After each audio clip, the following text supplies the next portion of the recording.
I'm the only white face in this area. You don't belong here.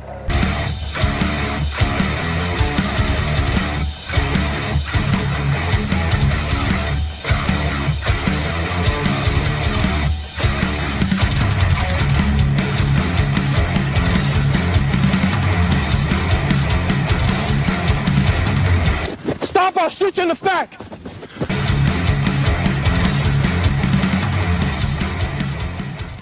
Hey, here we are. We're going to call this Hot Topics with Copville. I have former trooper Jordan Ennis. I say that correctly because I have no can smelling salts and now works for Sandy Springs Police Department, Georgia.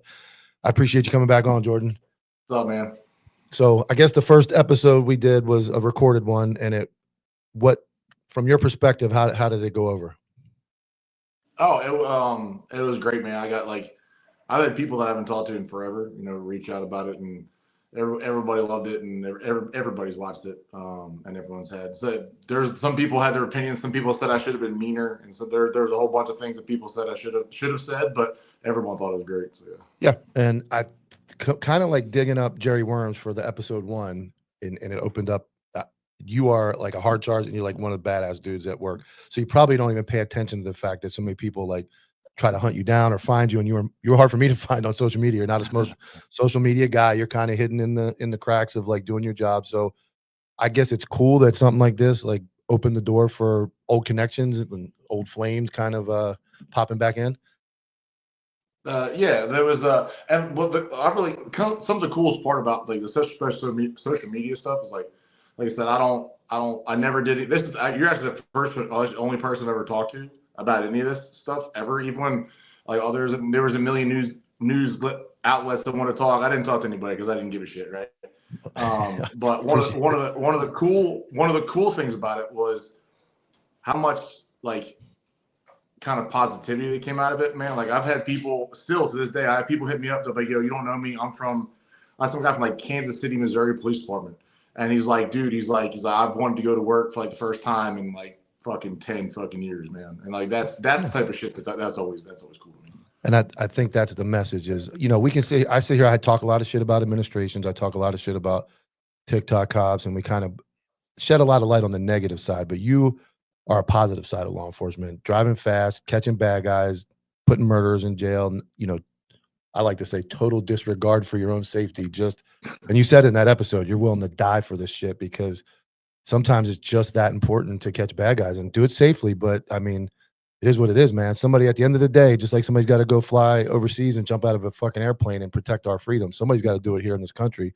And it's guys like you that do it. Yeah, I've relaxed a relaxed sense of self-preservation when it comes to some of this stuff. But my biggest thing is like I want people to love it as much as I love it, because if you love it as much as I love it, like it'll set you up for the best success you're going to have in enjoying it. You're not going to enjoy all of it, but you're going to enjoy it for as long as you can and make it through it with as much of a positive experience as you can. And that's really just what I want. Cause the more people who love it makes better cops, and the better cops makes the profession better, and everybody wins for that. So. Yeah.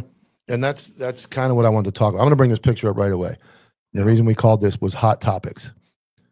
This was sent to me about 300 times today in my DMs. And I say bring bullying back. At the end of the day, I feel bad, but this is a deputy that is newly hired at the Polk County Sheriff's Office in Florida by Grady Judd. I don't know how. I'm kind of like with you. Like I thought I hadn't seen that until you sent it to me. I thought it was like AI when you sent it to me. No, it's and not I'll be AI. honest, man. Like the first thing I thought about is like I feel bad for this. I really do feel bad for this dude because like he's gonna like cops are we're the worst to each other. You know what I mean? And like he's gonna be a pariah in where he goes, man. And I don't know, but like he looks kind of young in the face. He looks real young. So it's just and the health problems this dude's going to have, man. Like I feel bad. I do really feel bad. And where I got into an argument was I had a guy, and I posted him on my story. I don't care anymore. Like I'm done with the tongue-tied stuff. I worked my 23 years to be able to say whatever the fuck I want.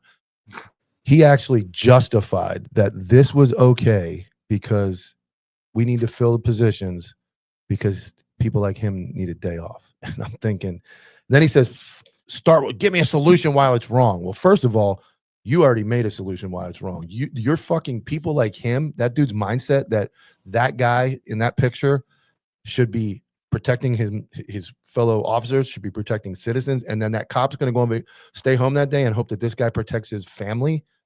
I feel terrible for this kid. I'd love to see this kid get with we got a guy, Anthony, in Counterculture that could help with diet. We got. And my thing is so does anyone so not to, I'm trying to make as much positive as you can, but is this dude, he might be in a specific role where he doesn't have to control or something? I'm losing you. Hold on. We got dial up. Well, that's a live show for you. Here we are. Technical difficulties. There you go. Okay. So you were saying about his role. I'm back. You're back. You're good. Oh, you're leaving. Where's he going? We're going to remove him from the stage. So while he fixes everything, this is my first commercial break for technical difficulties. Let's talk about No Can Smelling Salts. NoCanSmellingSalts.com. So I got his name right today. And the reason I got his name right was I hit that and I'm wide awake. So you can get this product, No Can Smelling Salts, at NoCanSmellingSalts.com. Use code CC10 for Counterculture 10. CC10 Counterculture 10. That'll get you 10% off. Why I got you live, I got some new products that are dropping too. I got the Copville keychain. I got the Copville logo patch. I've got the Fine Drugs, Fine Guns, No Mercy patch back in stock. I got the Jerry Worms patch back in stock. I better get an award for this transition into this bullshit. Also got the Copville large reflective, and I've got the Copville small reflective Velcro. Let me tell Jordan that I can still see him and everything's good.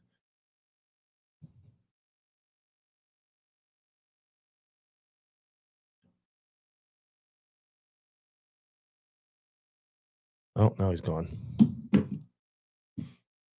Well, now he just got me. So back to this guy. I think I got one more picture I want to show. This came from somebody who works at Polk County Sheriff's Office because, everybody loves Grady Judd, the American sheriff. You're good, man. If you want to sit back down, back. I didn't follow you around the house. I turned it off. So if you're good, Okay. You're live again, just so you know. All right, we're good. Okay. I think we're I have the worst power grid, and apparently it's too sunny sometimes when we lose power, so we'll just do it. So I'm close to my router. If you want to, you don't have to stand the rest of the show. You were back, but it's up to you. Yeah, all right, so this was a message I got in my inbox from somebody who works at, obviously knows Polk County Sheriff's Office, and they was talking about that post. Said most recent post, in case you're curious, the lateral transfers, which is what the gentleman that was in that picture was, bypasses the PAT, which in Florida, that's our physical test, the PAT test, which he could probably pass it anyway if he could breathe. You can almost get through it without just having a pulse. He bypasses the psych, and he pockets a $20,000 sign-on bonus because he's a qualified candidate. And that comes directly from somebody. So that guy is getting a $20,000 bonus and bypassed a psych eval and a physical. And he's on the road now. So my thing was is he?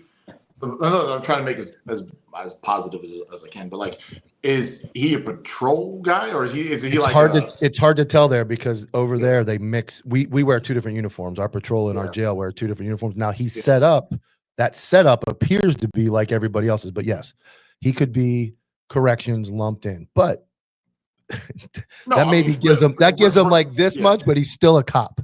He's still got to get in the jail, get in a fight, huff and puff, and do all that stuff. So he still has to perform at some level of something. So not to beat this kid up, but that's a serious conversation, law enforcement, that we have to address right there. Yeah, I feel bad. I feel bad for him. And maybe, I don't know, man. Obviously he came somewhere before, so I don't know what his physical situation was like.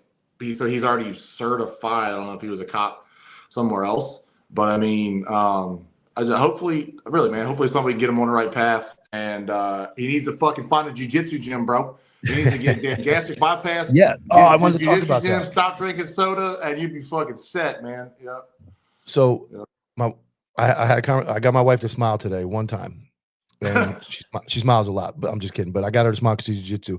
I told her that you guys had your first use of the LVNR and it put a big smile on her face. Yes. Tell me about that. Tell me about. We talked about it a little bit, but tell me how your chief, how it came about that your agency even talked about it, and then talk about the first use. I'll be honest with you. I don't even know how it came about. We just got an email one day that we were going, me and a couple guys and girl, we're going to the first class for LVNR. And then we went through, they said, what do you want to, what do y'all think about it? And I was like, this is awesome. Let's just keep going. And then they're like, cool. So they changed rewrote our policy, that they put it in, outlined us the use of it, which is very liberal. And then they're like, cool. So the same group that was there, they sent us back through for the instructor class. So they sent a huge group of us through the instructor class. And then we don't know how we're gonna roll it out yet. If I'm just gonna take my guys, like my shift, and just do our guys on the shift and certify everybody. And then we're gonna just do the whole department and roll it out. And then the other night they got into it, and then one of the LVNR instructors, dude was being rowdy, and he just took his back and put him to sleep, and that was a wrap, man. That was it. Yeah.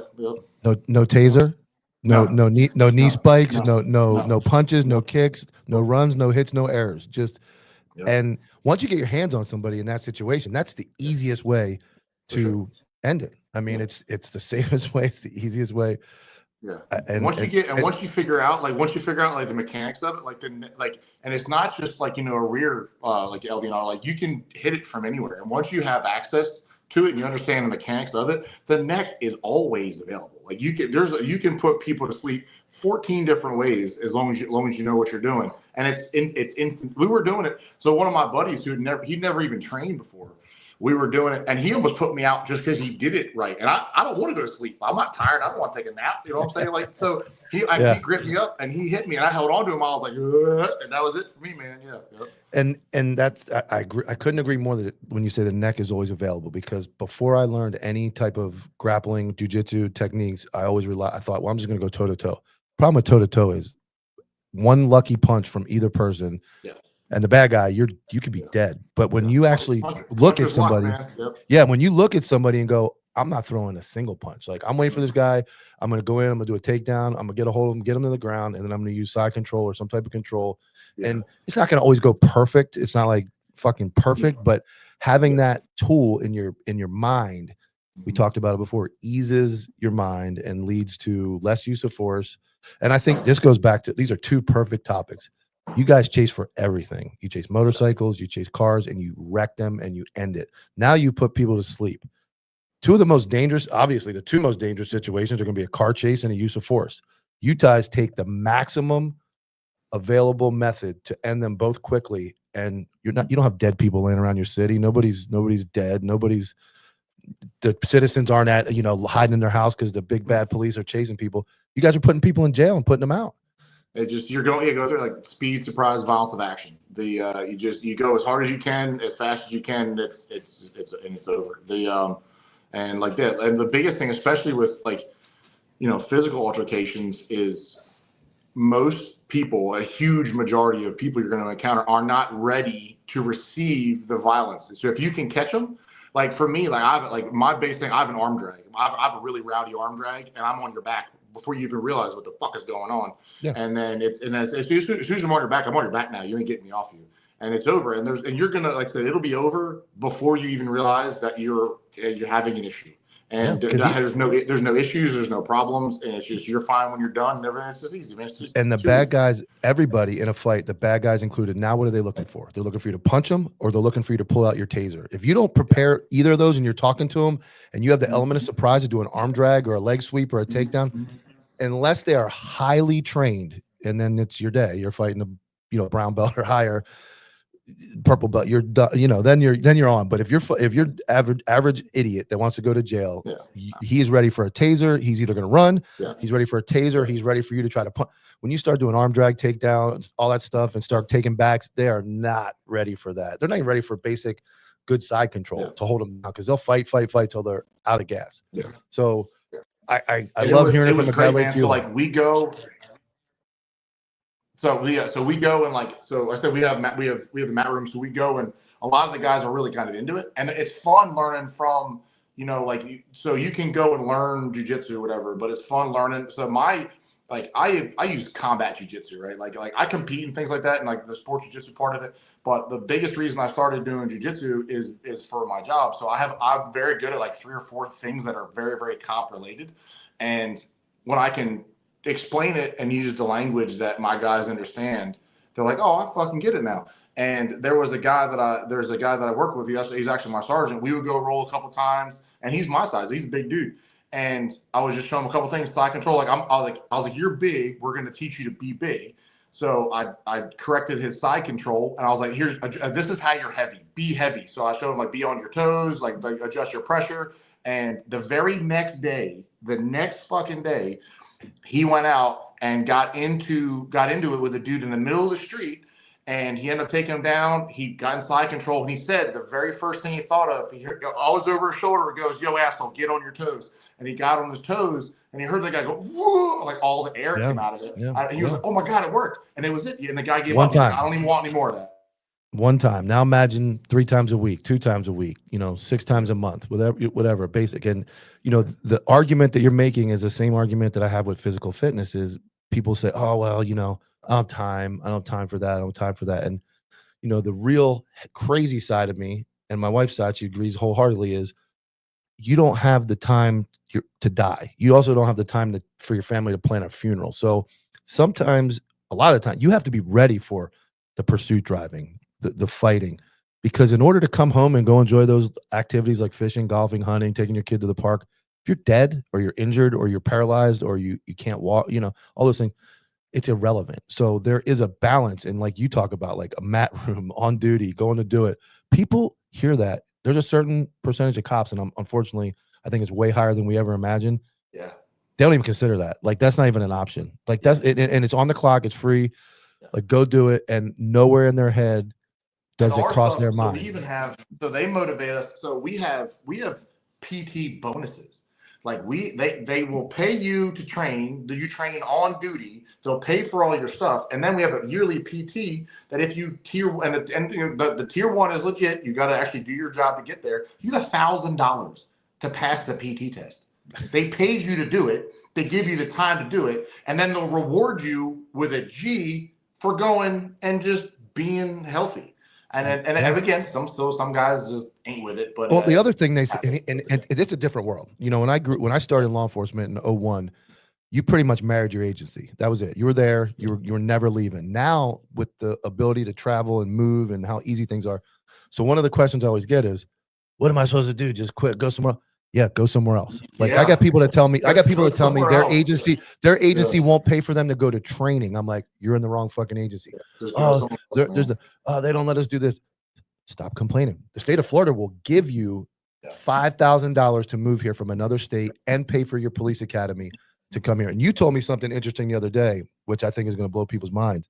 Tell me about how hard it is to get in your agency. What's the list look like to get hired as? We got I don't know where the waiting list is at right now, but we have a waiting list. We are not hiring. We have a waiting list, and you can come in, you can do the process, and they're good about keeping the list full. But the last time I looked at the board, it was like 15 people who have already like gone through like the process that are sitting like, just waiting and hanging out.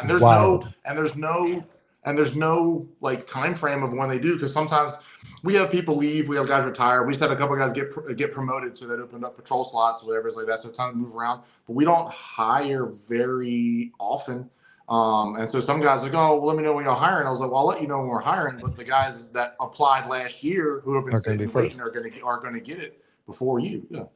We got idiots like that sheriff in Broward County, Greg Toney. He's got so many openings. People are flooding out of there. And it's more important to him to post gay pride and pictures and gay cowboy hats and all that stuff.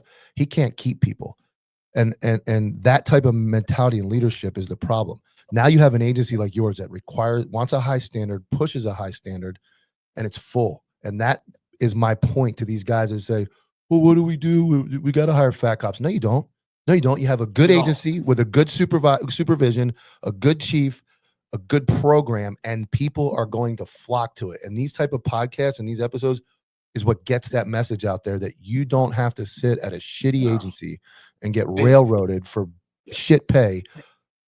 It doesn't. You don't have to. There's places and to it's go. not even, and like there's, and I was like you were talking about, like there's no. I'd rather work short than with somebody who's dragging my shift down or my agency down, right? So like I forget who said it. I want to say it was like Curtis LeMay or something like that. One of the generals back in like the Vietnam War. He said I would rather go up the river with 10 studs than 100 idiots. You know what I'm saying? So and that's how it goes. Like especially when we go back to the conscious suppression thing, we were very selective of the people we picked because we wanted the right type of person. Because if you weren't the right type of person, you were a liability to us. Yeah, and it's not personal. I don't even care if it was personal. Like you just not it, bro. You're just not it. I'm not saying you might never not be it, but right now you ain't it, and we're not.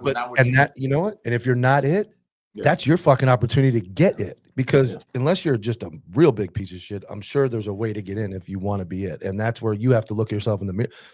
I'll be honest. I'm a very transparent. I was lucky at the beginning of my career because I didn't train. I just was a dope cop, made a lot of arrests. But then there was a point where I was out of shape and I had no excuse and I wasn't it. And then I had to get it. And when you get in that it area, you kind of realize like, okay, now I see what's going on here.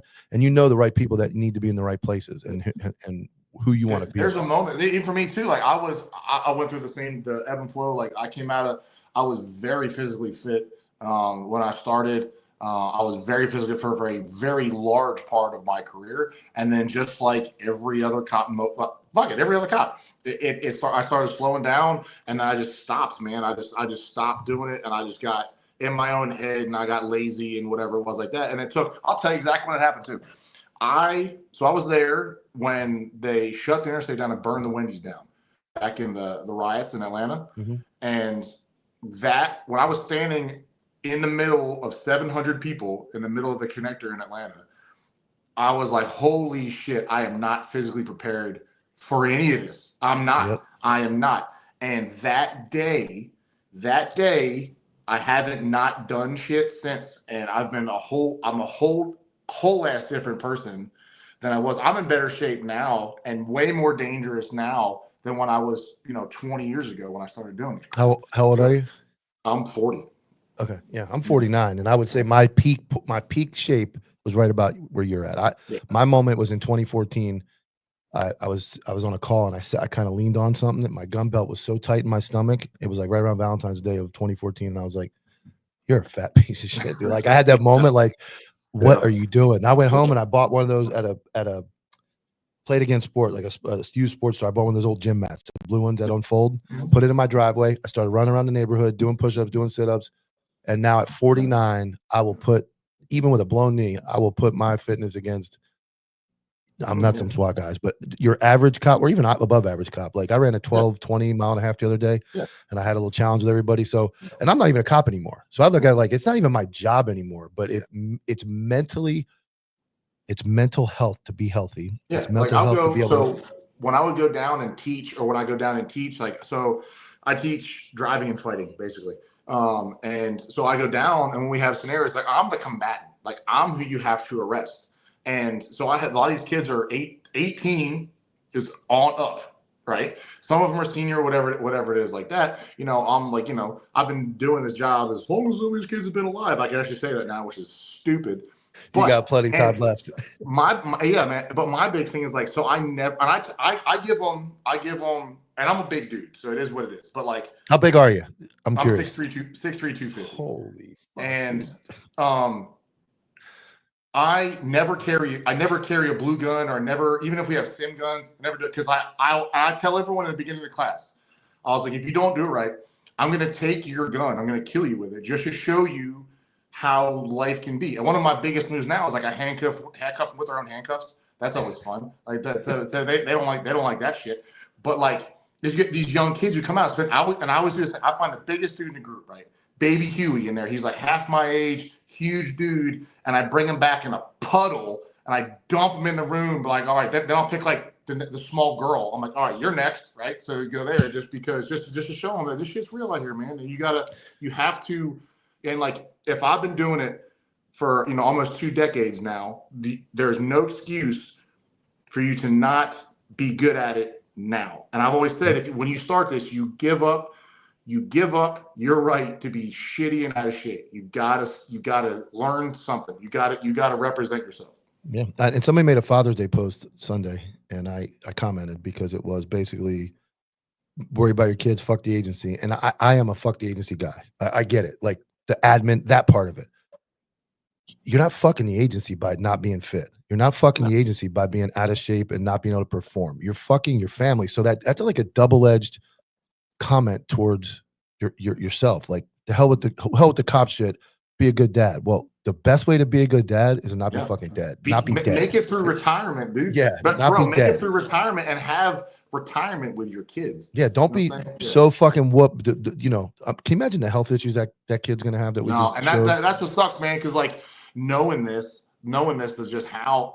But the cool thing is like he can save it. He can save it. He just needs to get his head in the right place. Yeah. Needs to get his head in the right place, and he can walk all that shit back. All that shit back. I did it. He does. I did it, man. I was in bad shape, and I look at it now at 49. Yeah, I can't imagine right now if I kept drinking back in 2014, stayed on that path, I'd probably look like that. Honestly, I gain weight pretty easy if I don't really keep at it. I'd probably look like that, and I'd be making excuses. But it takes somebody, hopefully, to come on. And I still believe in bullying somewhat. Like it takes to get bullied a little bit or it's motivating. Yeah, are we calling it? Are we cracking to the new terms of it's aggressive motivation, whatever we're calling it. Aggressive motivation. Aggressive motivate. I'll make a sticker later on. Aggressively motivate your peers, but they need something, and usually they find out when it's too late. I would think a lot of these shootings we're seeing that probably aren't justified. They happen to be very female heavy right now, but a lot of these uses of force, I see these over striking, over hitting, I don't want people to think I'm a pussy. Like I get there's a time to pound somebody's fucking skull into the ground. There's times to do that. But why wouldn't you want to do something that jiu-jitsu is healthy, it's mental health, and there's nothing better than winning a fight. Like if you're gonna punch your way into it, you're at like 50-50. And I've never there's too there's too many things that can go wrong with striking. I'm not a trained striker. And even for me, when I do strike, I do elbows. I do elbows or palms. I usually don't punch unless I absolutely for whatever reason have to. There's always another reason, but I remember one of my buddies who also came to Sandy Springs with me now. We chased these motorcycles or whatever. And he jumped off the motorcycle, and the guy, and he's punching the dude in the helmet. Like my ride along was punching the dude in the helmet. And as we're doing it, I'm talking to him like, "That's going to hurt you tomorrow, man. You're not don't do that." But he's in it. He was in it, right? And then we're driving because he was riding me for the rest of the night. His knuckles are all swollen and all jammed up. Like that, you're worth nothing to me now, man. If we got to do this again, your hands don't even. Yeah, I've seen those. Yeah. And a couple of buddies do it too. The old use of force where they punch themselves into light duty, but when you don't have any other options to pull from, and jiu-jitsu wasn't 5-6 years ago. Jiu-jitsu wasn't really a thing, and for the community it was, but it just kind of crossed into law enforcement. So let's talk about the social media side of this. You blew up. Reached out, got some new people. What about the Clayton County boys? There's a little war started with all that stuff. They don't like that. Them county boys. Where are they at? Where is that from Atlanta? Clayton County. So Clayton County. I used to work down in Clayton County. The Power Patrol stuff. Clayton County's fun. But the Clayton County is the county south of Atlanta. So Metro Atlanta is made up of Fulton County, which is the main. Clayton is south of it. DeKalb is east of it. Cobb west. And then Gwinnett up on the east. So let me clear that beef up, and let me tell you what happened, because you're friends with State Boys, and you know what? You know what's funny? I don't know his name, and you told him I don't know his name, and we had the conversation that I don't ever think we discussed each other's name, and I'm like, he knows my name, but I'm like, dude. So I am a loyal dude. I'm very loyal to people. I started out small. Me and him were connected from the beginning. We wrote it, lost my account, wrote it back. We've done sticker collabs together. I'm loyal. And he says to me, hey, man, I don't really have a beef, but this dude ripped my whole style, man. He ripped my logo. He ripped the way it's spelled. And I was getting hell that I was creating a rift between those two pages. So he came in late. I don't know if you saw, I pinned the comment and kind of cleared it up that, hey, man, I'm like, hey, man, you could have spelled it differently. You could have done anything differently. I didn't go as far as to say the guy's name that runs it. I'm not trying to throw his name out there. People know who he is, but I kind of went in his DMs and I'm like, hey, dude, like your boys are in here talking shit. I didn't create this argument. This is between you and him. So, which is funny because so half the damn comments are there from that on that video are from his dudes sliding there. Hey, but like I said, they're loyal. They're loyal also. I respect the loyalty. The only reason I stepped in was they accused me of creating the drama. State Boys told I ran that ad. I don't know if you saw the ad I ran in there about the OG was State Boys, County Boys was knockoff. I ran it. I told him I was going to do that beforehand, and he was like, "Do it." He's like, "I don't have a problem with the guy personally." And then I got shit. You know, some of the people were saying, "Oh, well, you ripped off. You're a rip off of Grand Theft Auto." I'm like, okay, Rockstar Games, billionaires. You know, I took a little bit, and State Boy's not a billionaire who's trying to build a small business, and here comes his other. So I don't really have a problem with those guys. I think they're obviously they're hard charging good guys. They're super aggressive, and they used to be. Listen, man, and they're with it now. But the sheriff that was there prior to that, yo. That dude was with the shit, man. I've been in chases with the old sheriff. Like he was fucking with it. Yeah, and I had a really good experience working in Clayton County. I really, really did. And I've never heard anything bad. I'm a shit talker, so I kind of fed into it. But at the same time, I'm gonna post. We got a question here, and you can answer that if you want. It's gonna pop up.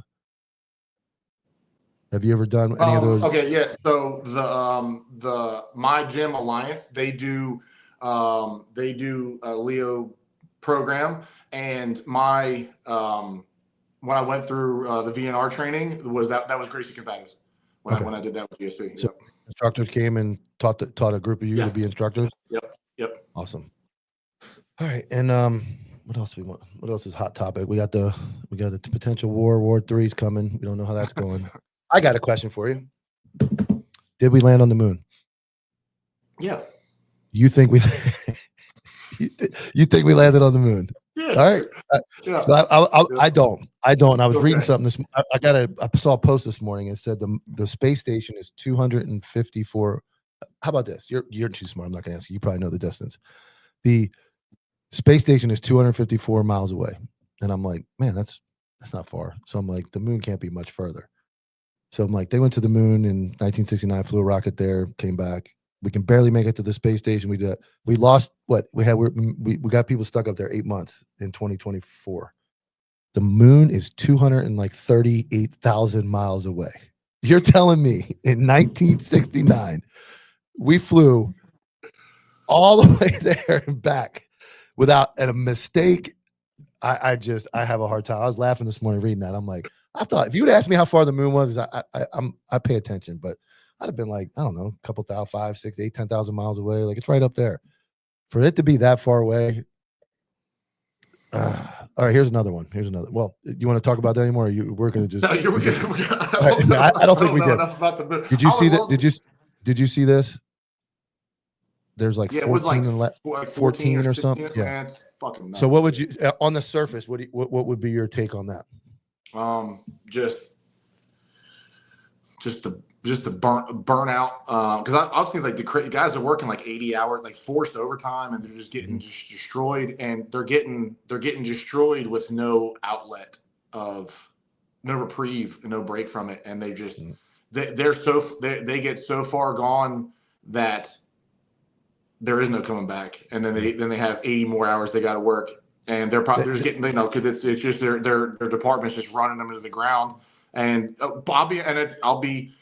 I will say that I'm sure at least some of them were too proud for whatever reason to ask for help or thought they were stronger than they were, which is unfortunate and is terrible, and suicide's awful, and mental health is definitely a real thing, and no one should ever be looked down upon or treated with anything other than support if they're going through something. But sometimes some guys just have that machismo bullshit and they won't be helped, and they just get so far gone, and that's it for them. Yeah, and I would think 14 has to something. You're right, something to do with the way it's being run. I mean, Yeah, I know they're a huge agency, but it's 14 to how long? How long has it been? It's like 2 years. It's not long. Two and a half years. Like one a month. That's and you figure NYPD is bigger, and they're not. Yeah. They're not doing that. And the other thing that when you talk about overtime, they just signed a authorization out there that you're allowed to work back-to-back 16-hour overtime shifts now. They're allowing back-to-back 16-hour shifts to fill. Now you got the riots going on, and it's like, how do you? And the cost of living and the lack of support in California, like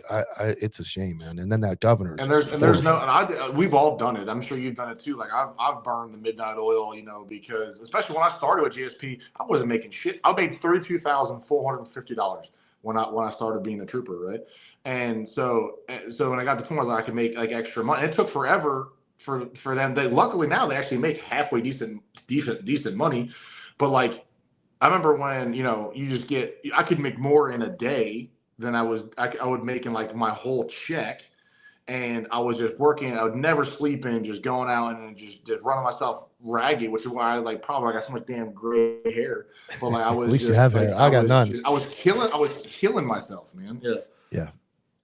So, and I'm glad you addressed like mental health. And that's something obviously now, like it is. You have to, because it's a multi-layered mental health problem. It's not only is it the calls, and I think we talked a little about this, but it's also the way you're getting treated. It's the peers, it's the overtime, it's family issues. Like that stuff builds up, and and that's the only time I say for somebody who is such a cop's cop and wants to perform, that's the time when it's like, okay, you have to think about yourself sometimes too, though. Yeah. Like you can be the most squared away super trooper. Yeah.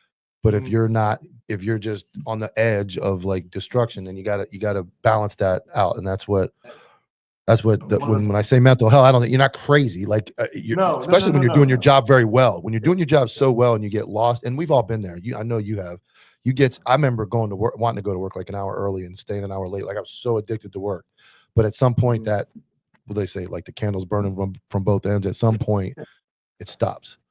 Yeah, and I always try to especially and again, it sucks because things I wish I knew when I was younger, right? But there's, I didn't find, you only get it when you get older. What I really always try to do, especially when I started, is I tried to not bring my job home. Like I never would come home, and I would try to not, I wouldn't take it out on my wife, or I just wouldn't be shitty, right?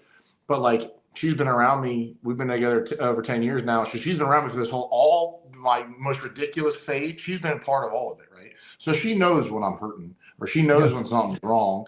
And then, so I was downloading all my bullshit on her because I wasn't taking a breath, right? Yeah. And I never wanted to have my job affect her, but it does.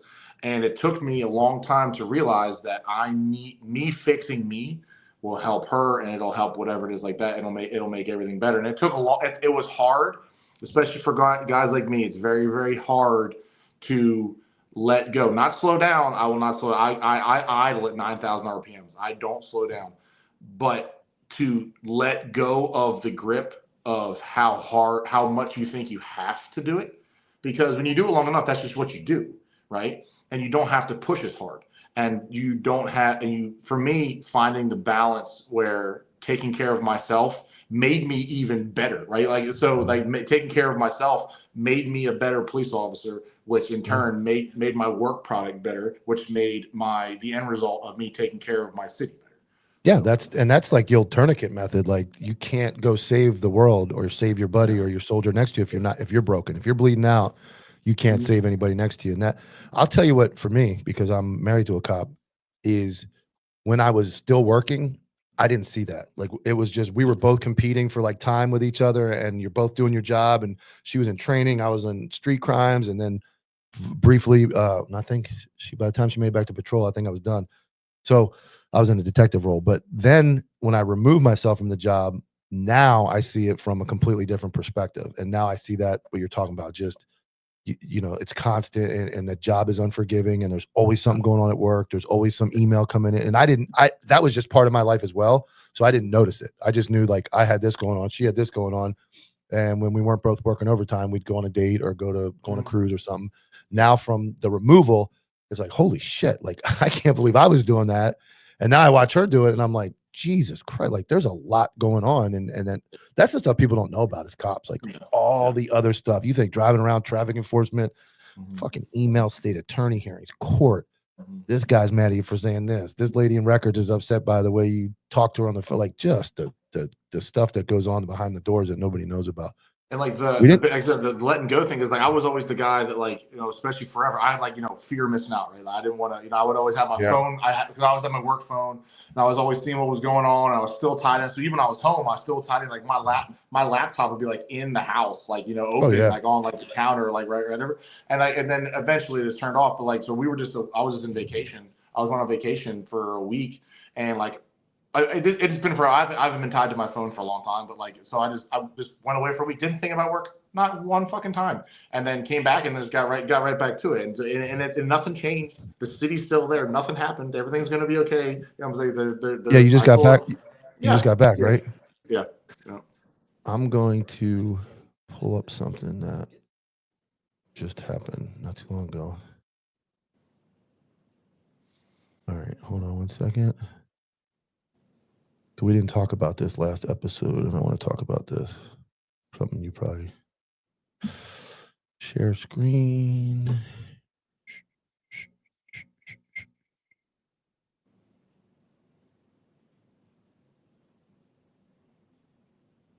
Police released body camera video of the tense rescue. Fox 5's Eric Moss spoke exclusively to the two Sandy Springs officers who were first on scene and started life-saving treatment until firefighters arrived.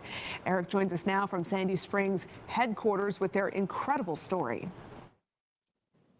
On March 11th, Sandy Springs police got a call that a 9-month-old was choking. 2 officers got there first, and you're about to see how quickly they jumped into action to save this child's life. Is yours body camera or this other sergeant? After arriving on scene, these Sandy Springs police officers begin what's called back blows. A life-saving technique to help choking children who are too young for the Heimlich maneuver. We got dispatched to a 9-month-old baby not breathing. Sergeant William Nelson and Officer Jordan Ennis say when they got on scene, that baby was turning blue. So tell me about that call. All right, so we briefly discussed it during your episode, but we never got to all the way through it. No, that was that's Willie. That's my sergeant. That was my jiu-jitsu buddy. We were sitting one day. We're sitting outside the gym. And we got a call, 9-month-old choking. So we just hauled the mail over there. And then he got there before I did. So he went in and grabbed the baby. And then he grabbed the baby, hit the couch, and I went in and we just got to it, man. And so the baby had a pistachio. He was choking on a pistachio. Where was that at? What building was that in? That was their house. Damn! It looked like a fucking hospital. It looked like a business. Yeah, that was their house. Yeah, that was their house. So we go in, like when we went in and he grabbed and he was holding the little dude, he was like gray blue, and I was like, God damn it! And like so I knew like we were either at the edge of too late or we were right. We were out of time. We were out of time, so we just got to it, man. And I remember, and so I was hitting him, and he would get like start doing these little like guppy breaths, and then I got like one of the cracks. He like let like a more deep breath and like gave a little bit of a cry, and I was like, cool. I was like, if that means oxygen's going, then we're good. So we're good, and then we kept working on him, and then fire got there. They threw in a nasal airway. We bagged him. And we flipped him over, and he started turning kind of pink. And then when we bagged him, he got pink pretty quick. Threw him on a stretcher. Took him to the hospital. And when did they clear the obstruction? Did it clear there, or when did it? No, clear? At the hospital. They had to go in at the hospital. Yeah. Okay, but you were able to obviously get through. Yeah. Enough. Willie and I, when we worked together, we kept him alive. The fire guys are the ones that really, because we can only do so much of what we had. Yeah. we kept him with his head above water until they could come, and as soon as they threw the airway in and bagged him, that's what saved him. They're the ones who saved him. We just kept him going until they could do it. Yeah, and that's obviously what we're there for. Other than like Narcan, which brings all the zombies back to life. Like that's what we're there for. That's always weird. Yeah, I remember the first time I Narcan crazy, isn't it? It was the freakiest thing ever, man. Yeah. Yeah, but my point here is what I noticed. One second, I'm trying to get people to come from Instagram over to YouTube. What I noticed was, you knew instantly what you were doing, and that to me goes again into mindset. You have gone over that scenario. I'm sure on the way there you were planning it out, but that is the difference. That's the difference between this idiot that's arguing with my DMs who says I'm a third. One of the arguments we got into was that he's a 30-year cop, and that I don't care how long you've been. That doesn't impress me. It doesn't mean anything. So if you're going to start your argument with I'm a 20 or 30-year cop, you've already lost me. I don't want you to brag, but that's not the way it starts. So anyway, my point being is, you obviously showed you knew exactly what you're doing. You knew what plan was. And that coincides to me with keeping your brain in the job, chasing bad guys, putting people in jail, being focused on training, being focused.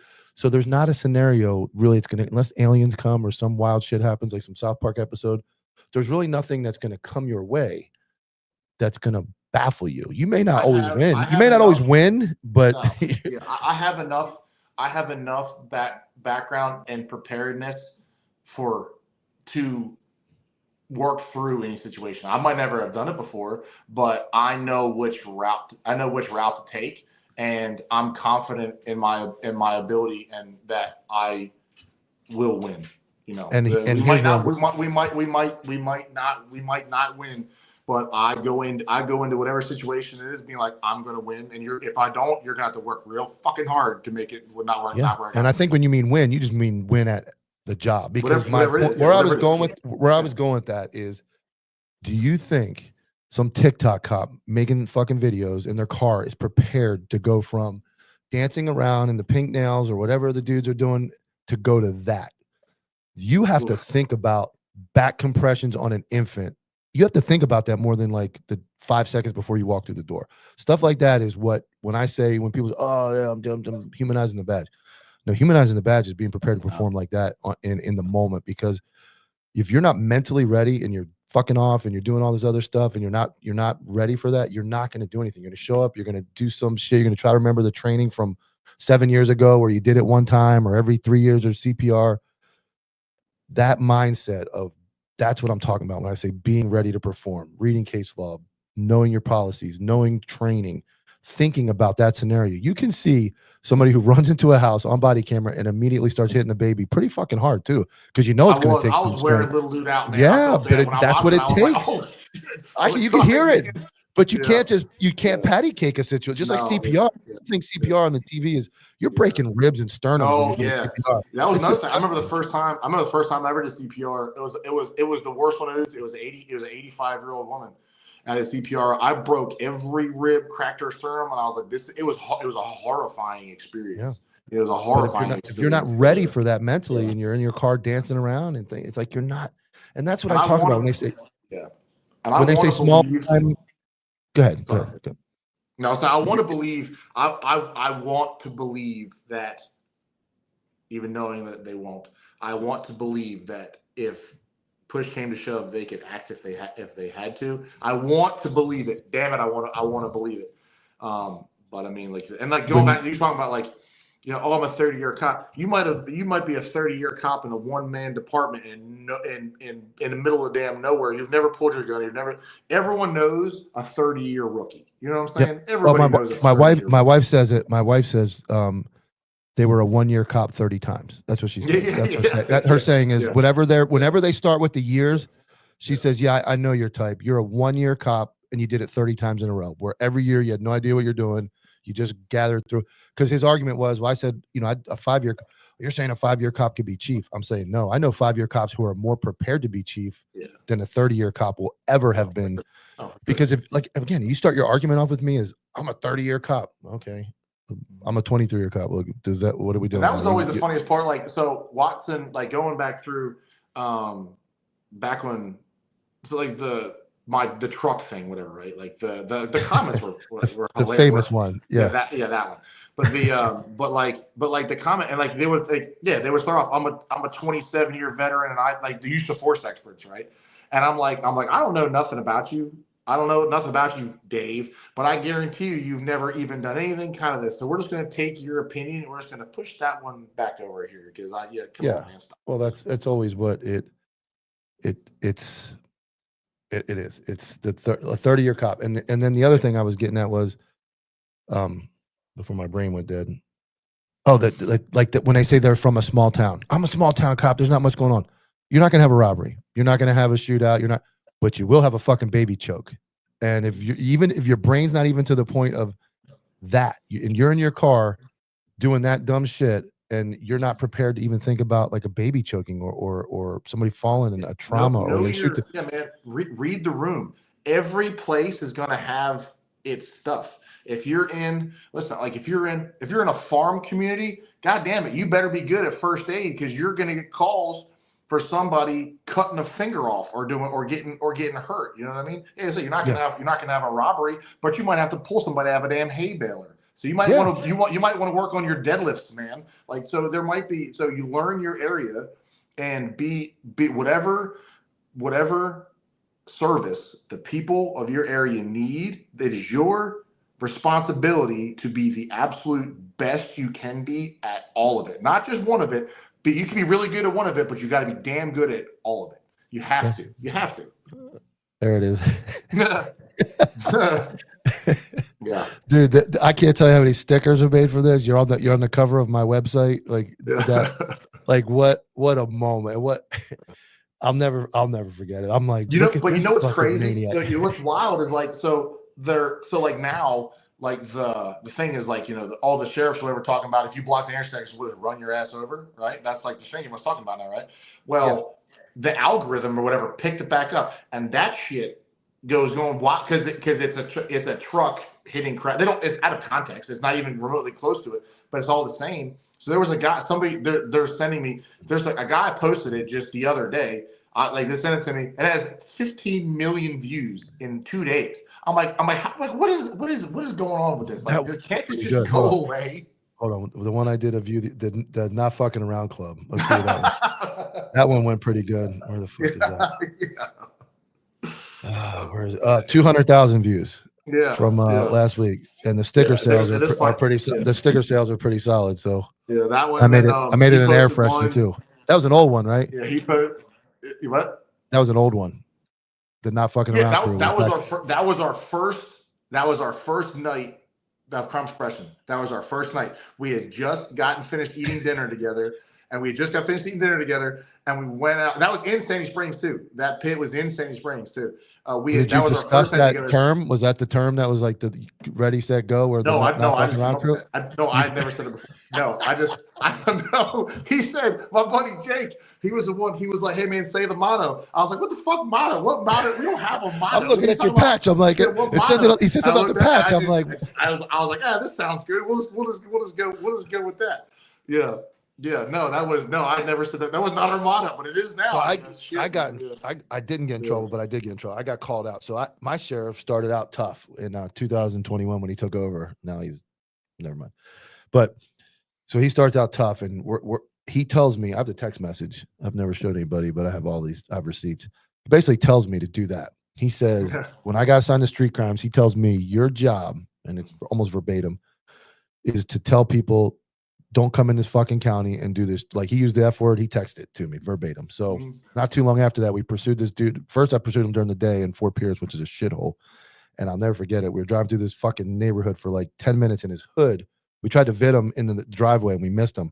And his hood flipped up. And he's driving around the hood all day with his hood flipped over the wrong way.